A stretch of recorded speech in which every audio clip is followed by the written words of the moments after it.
ভাই, একটা মাত্র শেয়ারই তো চাচ্ছি। শেয়ার করলে কি আর হবে? আপনার জন্য আরও 10টা মানুষের সামনে যাবে। প্লিজ একটা শেয়ার করুন। আরেকটি কথা, এই ভিডিওর 30% টাকা গরিব, এতিম, অসহায়, মিসকিন মানুষেরা পাবে। প্লিজ দয়া করে একটি শেয়ার করে দিন।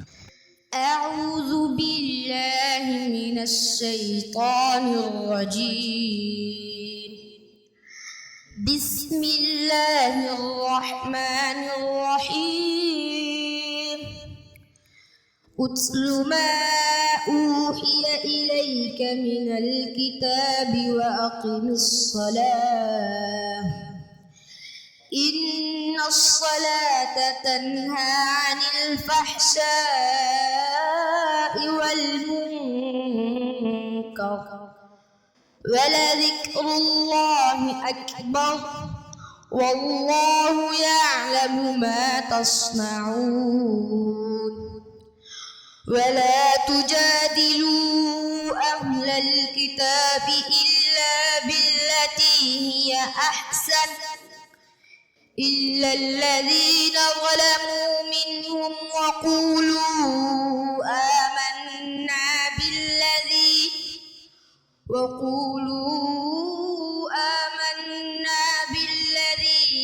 أنزل إلينا وأنزل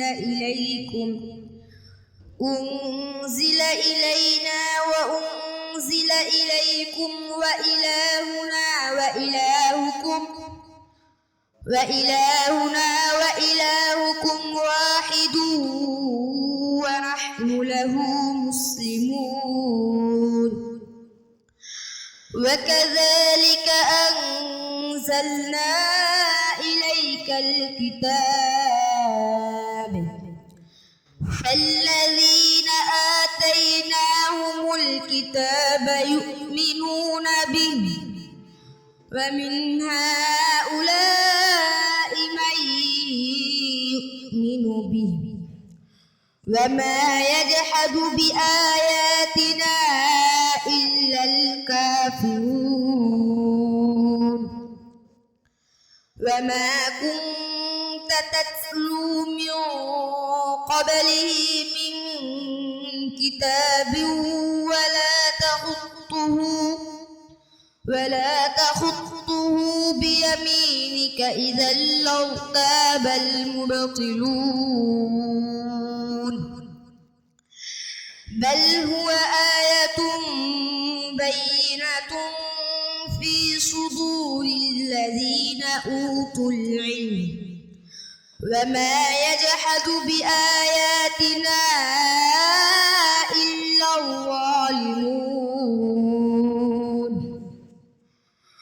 وقالوا لولا أنزل عليه آية من ربه قل إنما علمها عند الله وإنما أنا نذير مبين صدق الله العظيم السلام عليكم ورحمة الله وبركاته। মাশাআল্লাহ, আলহামদুলিল্লাহ, সুম্মা আলহামদুলিল্লাহ। প্রিয় দর্শক, হাফেজ সিয়াম হোসেনের তেলাওয়াত আপনাদের কাছে কেমন লেগেছে অবশ্যই কমেন্ট বক্সে জানাবেন। আর বিশেষ করে এই ভিডিওতে তো মাস্ট বি লাইক তো একটা দিবেনই, আর ভিডিওটি প্রচারের জন্য অবশ্যই শেয়ার করে দিন। প্রত্যেক ভিডিওর তুলনায় আজকেও বলছি, আমার মেইন উদ্দেশ্য হচ্ছে আমাদের উত্তরবঙ্গের এই প্রতিভা বিকাশের জন্য, ছাত্রদের মেধা বিকাশ ঘটানোর জন্য আমার এই পদ্ধতি অবলম্বন করা, যার কারণে আপনারা প্রত্যেকটি ভিডিও আমাদের শেয়ার করে দিবেন। এমনও হতে পারে যে আপনার শেয়ারের মাধ্যমে এই ভিডিওটি PHP কোরআনের আলোতে চলে যাবে, তারা তেলাওয়াতের মানদণ্ড দেখে অবশ্যই আমাদের ছেলেগুলোকে সিলেক্টেড করবে। প্রিয় দর্শক, এতক্ষণ আমাদের সাথে থাকার জন্য অসংখ্য ধন্যবাদ। আর সবটা সময় জুড়ে আমি আপনাদের সাথে ছিলাম হাফেজ মাওলানা মাহমুদুল হাসান বিন সিরাজ।